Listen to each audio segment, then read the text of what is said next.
It is this state's human tragedy. Oregon has failed to treat addiction and mental illness, and now it's creating risks to the surrounding communities. And we've got an exclusive report here. Our Elise Haas sharing the lives of two fathers and their daughters scarred by the consequences of the state's painfully limited access to behavioral health care, Elise. So in my series, Breaking the Cycle, Oregon's attempt at recovery, one father reveals the relentless fight for his adult daughter in a system that sometimes seems as heartless as it is broken, while the other father recounts the heart-stopping moments when his little girl's safety hung in the balance. As a person who's visually impaired, I can't see much at all. While walking his 6-year-old daughter to the park in Salem one day, something was strange. Ryan noticed a mysterious, shadowy figure crouching near his child.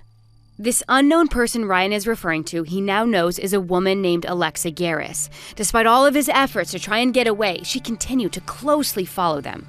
Alexa went in and actually put her hands on my daughter, whispered something about a religious reference of the good spirit of a good place, and she tugged on my daughter. I was strong enough without any retaliation to pull my daughter away, and then I yelled at her, "Get the F away from my daughter," as loud as I could. She said, "Don't call her your daughter, you demon." When she pulled his daughter off him again, Ryan started calling out to others at the playground for help. Another woman at the park came to intervene. Ryan called 911. Salem police arrested Alexa soon after. If Alexa was successful, for whatever the reason, if she would have gotten more than 5 feet away from me, I would be helpless and unable to help my own daughter in that situation. There were kids and shadowy silhouettes all over the place. So to that I say, Alexa, I understand, and we are not angry. We are not personally angry at you anymore, but we are very angry at the situation and how this came to be.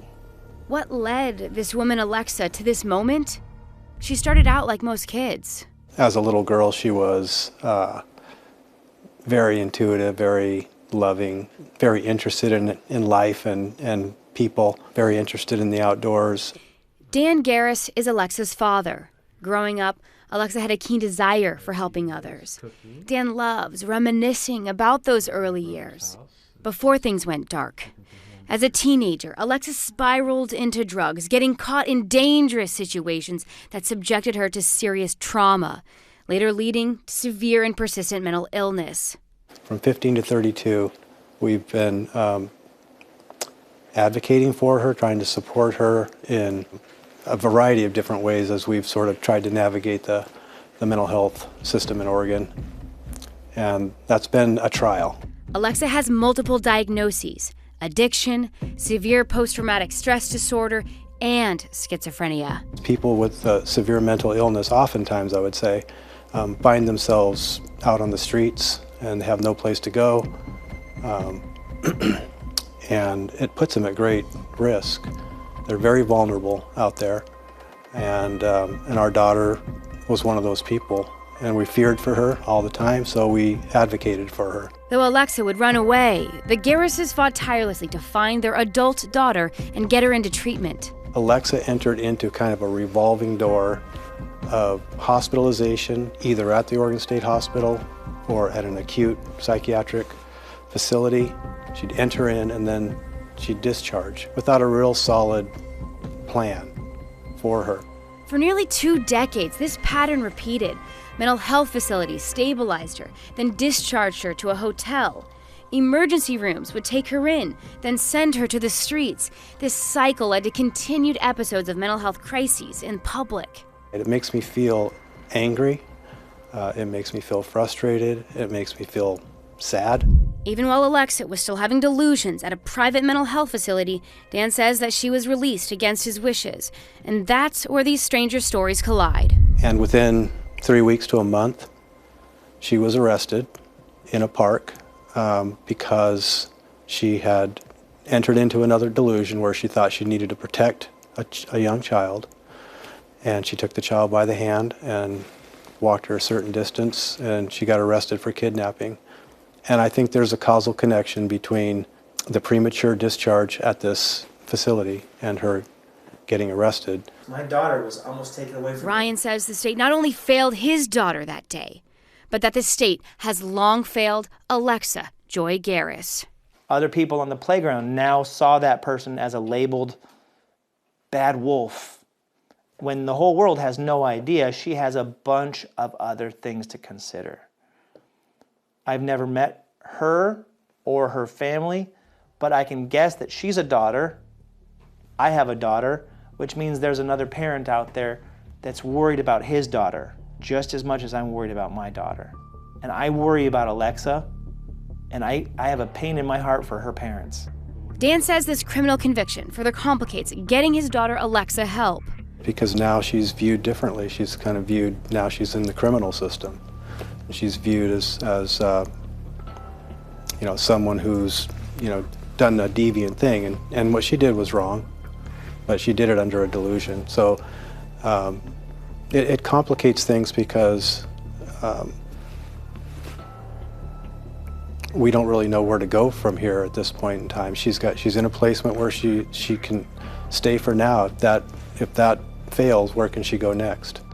To protect his daughter and the public from harm, Dan believes Oregon should build lifetime secure residential treatment facilities. And I know it's a scary idea to think about permanent, lifetime, secure facilities that would appear to rob people of their freedom.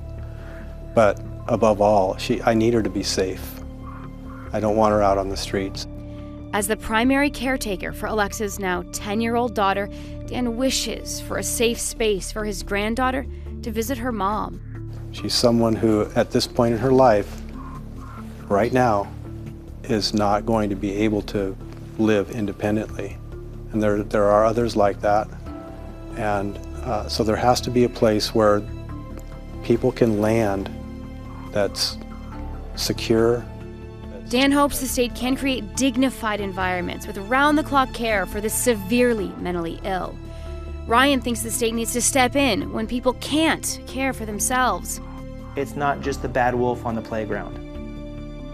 It's the framework of the local government that should be protecting all of its citizens, including the perceived bad wolf, who is just a citizen with exceptional qualities that we don't understand. Together, these dads are challenging the state to create communities where public parks are safe and people with mental illness can live and have a sense of purpose. Oregon is dead last in the country for access to treatment, and accounts like these from Oregonians underscore the real-life impact. So I'm in discussions with organizations that are specializing in homelessness, addiction, and health care. They're analyzing data to offer state leaders a clear roadmap. This groundbreaking analysis is a first for Oregon, and I'll share it in our upcoming roundtable discussion. Tune in for the third part of my series Wednesday at 5.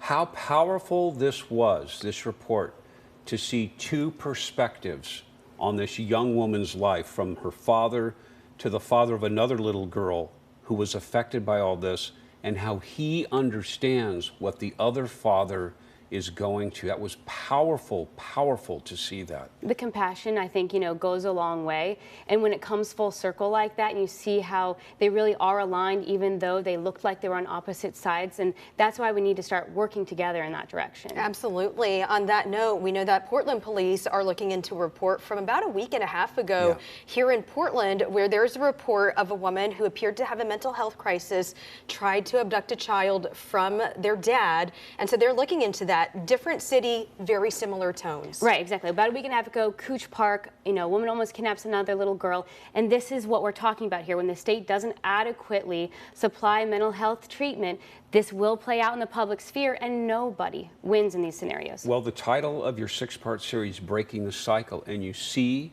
how hard that is, how this young woman just keeps going in a circle and a circle. I urge everyone to watch part 1 and part 2. It's on our website right now. There will be 6 parts coming up in all.